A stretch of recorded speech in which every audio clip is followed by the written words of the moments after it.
وقتی که واقعا خشمگین میشیم و حس میکنیم از کنترل خارج شدیم، بهترین واکنش چیه؟ مطالعات گسترده‌ای که شامل بررسی 154 مقاله و داده‌های بیش از 10,000 نفر بوده، نشون داده که از بین همه احساسات انسانی مثل ترس، غم، اضطراب، حسادت، خشم اون هیجانیه که سخت‌تر از همه کنترل میشه. این تحقیقات ثابت کردن که برون‌ریزی خشم مثل فریاد کشیدن هیچ تأثیری در کاهش و کنترل خشم نداره. در واقع ممکنه حتی وضعیت رو هم بدتر بکنه.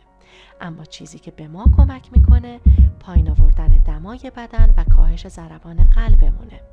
یکی از ساده ترین و موثرترین روش ها برای این کار تنفس های عمیق شکمیه. تصور کنید که شکمتون را مثل یک بادکنک پر میکنید و بعد با یک بازدم آروم و طولانی اون را خالی میکنید. پس دفعه بعد که خیلی عصبانی شدید،